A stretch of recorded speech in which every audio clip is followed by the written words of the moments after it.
नमस्कार मित्रों, रुकिए रुकिए आगे मत बढ़िए। आज एक बहुत ही महत्वपूर्ण विषय लेकर आया हूँ नालंदा यूनिवर्सिटी को लेकर, नालंदा विश्वविद्यालय पर चर्चा करने के लिए।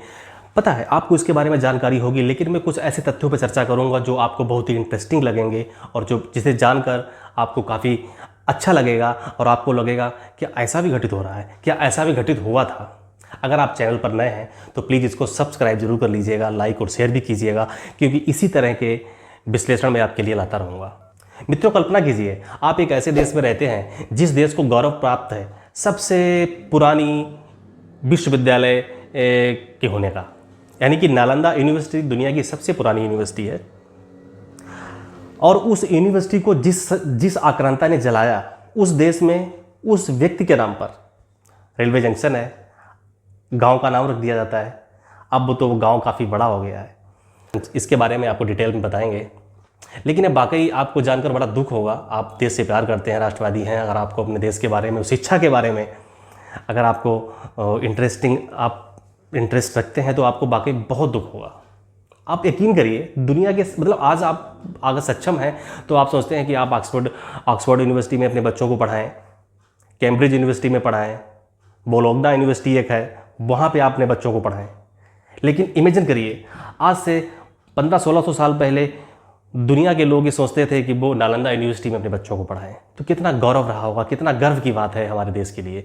लेकिन जैसा कि आपको पता है, हमारे देश को टुकड़ों टुकड़ों में तोड़ा गया, उसको लूटा गया, उसको बर्बाद किया गया, और उसकी वजह हम और आप रहे, हमारी कमजोरी रही, हमारी आपस में फूट रही।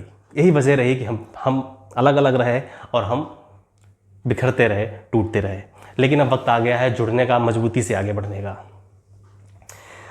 भारत के बिहार राज्य में पटना से 90 किलोमीटर की दूरी पर राजगीर के पास नालंदा यूनिवर्सिटी है, जो आज से लगभग 1600 साल के आसपास इस यूनिवर्सिटी की स्थापना 427 में कुमारगुप्त प्रथम ने इसकी स्थापना की थी। उसके बाद इस यूनिवर्सिटी को 800 साल तक यह यूनिवर्सिटी अनवरत शिक्षा का प्रचार प्रसार करती रही पूरी दुनिया में।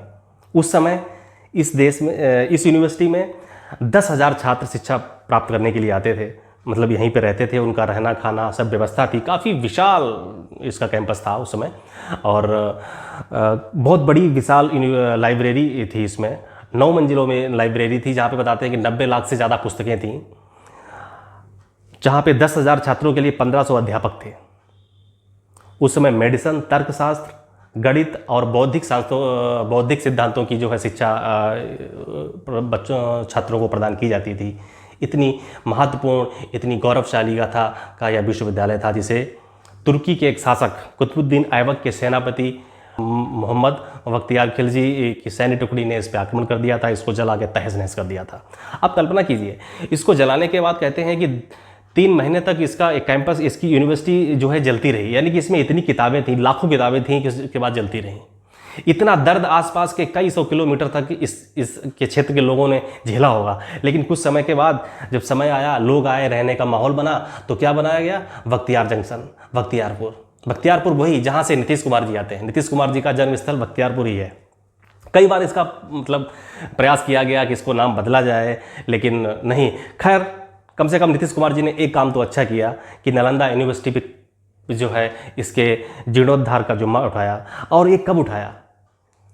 स्वर्गीय राष्ट्रपति डॉक्टर APJ अब्दुल कलाम 28 मार्च 2006 में जो है राजगीर, जो कि एक अंतर्राष्ट्रीय पर्यटक स्थल है, तो वहाँ पर वो आए हुए थे। तब उन्होंने नीतीश कुमार जी को सलाह दी थी कि आप इस नालंदा यूनिवर्सिटी का जीर्णोद्धार कराइए, इसको पुनर्जीवित कीजिए। नीतीश कुमार ने बड़ी संलग्नता से इस पर ध्यान दिया, उस पर काम किया, और आपको 19 जून को प्रधानमंत्री नरेंद्र मोदी ने इसके पहले कैंपस का उद्घाटन किया है, जो 455 एकड़ में फैला हुआ है। उम्मीद करते हैं कि पहले 10,000 छात्र पढ़ते थे, 1500 अध्यापक थे, अब 10 लाख छात्र पढ़ेंगे, हजारों अध्यापक होंगे। अब दुनिया की सबसे प्राचीन यूनिवर्सिटी एक बार फिर से शिखर पर होगी, और हम सभी को, पूरी दुनिया को जो है वो शिक्षा प्रदान करेगी। क्योंकि पहले 427 से और 1193 के बीच में जो इसने शिक्षा का प्रचार प्रसार किया है, वो सिर्फ भारत के लोगों के लिए नहीं किया है। जापान, दक्षिण कोरिया, भूटान, चाइना से छात्र पढ़ने आते थे। इतनी महत्वपूर्ण यह यूनिवर्सिटी है। मुझे पूरी उम्मीद है।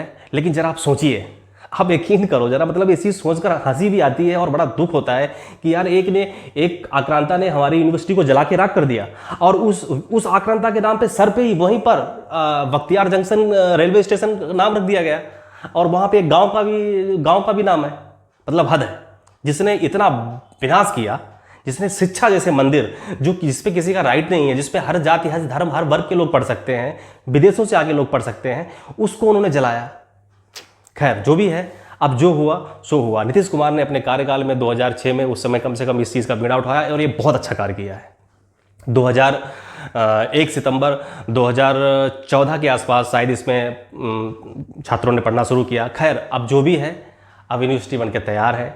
ये यूनिवर्सिटी दुनिया की सबसे खूबसूरत, सबसे बड़ी विशाल यूनिवर्सिटी बनेगी और ये यहाँ पर एशिया की सबसे बड़ी लाइब्रेरी बनाने का जो है प्लान है और जल्द ही ये छात्रों को मिलेगी। अभी यहाँ पे 17 देशों के साथ 400 छात्र पढ़ते हैं जो यहाँ पर डिप्लोमा और सर्टिफिकेट के साथ अन्य 10 सब्जेक्टों की जो है तैयारी करते हैं। और भी इसमें आने वाले समय में बहुत विकास होगा और आसपास के क्षेत्रों में डेवलप होगा, क्योंकि नालंदा यूनिवर्सिटी अब सुर्खियों में आ गई है और वही आने वाले समय में इसका रास्ता जो है वो प्रशस्त होता जाएगा, आगे बढ़ता जाएगा। और आने वाले समय में जब हम ऑक्सफोर्ड, कैम्ब्रिज और बोलोग्ना जैसी यूनिवर्सिटी की चर्चा करते हैं कि वहाँ जाकर पढ़ें, इटली की यूनिवर्सिटी, इंग्लैंड की यूनिवर्सिटी, अमेरिका में जाके पढ़ने की, सोचो एक समय था कि विदेशी लोग कहते थे कि यार आप नालंदा चलते हैं, वहाँ पर अपने बच्चों को पढ़ाएंगे, वो वहाँ बहुत अच्छी पढ़ाई होती है। कितना गौरव की बात है। ऐसे बहुत सारी गौरवशाली गाथाएं हैं जो अपनी वीडियो के माध्यम से मैं आपके लिए लाते रहेंगे। चैनल पर आप नए हैं तो मैंने आपसे पहले भी निवेदन किया है कि आप इसको सब्सक्राइब कर लीजिए, लाइक और शेयर कीजिए, क्योंकि आपको इसी तरीके से तथ्यों पर आधारित हम वीडियो और जानकारी लाते रहेंगे। उम्मीद है कि प्रधानमंत्री नरेंद्र मोदी जी के इस कार्यकाल में इस यूनिवर्सिटी अपना संपूर्ण विकास करेगी और आने वाले समय में जो भी राजनीतिक दल हैं वो इस पर विकास करेंगे, क्योंकि नीतीश कुमार ने कम से कम एक कार्य बहुत अच्छा किया है। 2006 में डॉक्टर APJ अब्दुल कलाम के आदेश पर उन्होंने तत्काल, मतलब बहुत ही संलग्नता से, बहुत ही तत्परता से विधानमंडल का मतलब बैठक बुलाई और इसको प्रस्ताव को पारित किया और सभी दलों ने मिलकर इस पर सहयोग किया और ये आगे बढ़ा। साथ साथ में मैं चाहूँगा, उम्मीद भी करता हूँ कि बख्तियार नाम की ये शख्सियत है, ये जो नाम है वो वहाँ के आसपास से जड़ों से मिटा दिया जाना चाहिए। वो एक ऐसा शख्स था जिसने आसपास के क्षेत्र को मिटाकर राख कर दिया, हमारी सबसे विशाल यूनिवर्सिटी को जो है वो जलाकर राख कर दिया। ऐसे शख्स की कहीं पर किसी प्रकार का नाम या कोई भी संस्था या कोई भी किसी प्रकार की कोई भी बातचीत नहीं होनी चाहिए, ना किसी प्रकार का उसके नाम पर कोई नगर या स्टेशन होना चाहिए। उम्मीद है कि सरकार की बिल्कुल नज़र होगी, क्योंकि इससे पहले वहाँ के विधायक हैं और वहाँ के जो मंत्री हैं वर्तमान में, जो पूर्व में मंत्री रहे हैं भारतीय जनता पार्टी, गिरिराज सिंह जी जो हैं, उन्होंने भी चर्चा की है कि इस पर बख्तियार जो ये नाम है, ये जंक्शन और नाम चेंज होना चाहिए। लेकिन चूँकि नीतीश कुमार वहाँ के मुख्यमंत्री हैं और वो जो वोटों का समीकरण है वो उसको संभालना जानते हैं अच्छे से। वो चाहते हैं कि अगर हम ऐसा करेंगे तो हमारा वोट बैंक कम हो जाएगा। ऐसा नहीं है, ऐसा वोट बैंक कम हो जाएगा तो आप क्या समझते हैं कि मतलब आपका इससे वोट बैंक बढ़ जाएगा? अब तो ये सुर्खियों में नालंदा यूनिवर्सिटी आ गई है, लोगों के दर्द, लोगों के घाव उभर आए हैं। अब लोग इसके इतिहास को पढ़ते हैं, जहाँ पर आज से 427 ईस्वी के आसपास जब इसकी स्थापना हुई थी, तब उन्होंने कुमारगुप्त प्रथम ने यही सोचा होगा कि आने वाले समय में हमारी भारत की जो छात्र छात्राएं हैं, हमारे भारत का जो भविष्य आने वाला है वो इसमें पढ़ेगा। उन्होंने बहुत कुछ सोचा होगा कि हजारों वर्षों तक ये चलेगी और चलेगी आने वाले समय में। जिस तरह से सबका दोबारा से रीडेवलपमेंट हुआ है, पुनर्जीवित इसको किया गया है, उम्मीद है दोबारा से बहुत अपना नाम जो है स्वर्ण अक्षरों में अंकित करेगी और फिर से एक बार विश्व की सबसे पुरानी, विश्व की सबसे प्राचीन और विश्व की सबसे विशाल नालंदा यूनिवर्सिटी अपने परचम लहराएगी। उम्मीद करता हूँ आपको मेरी ये जानकारी पसंद आएगी। मिलते हैं अगले वीडियो में, तब तक के लिए धन्यवाद। जय हिंद, वंदे मातरम।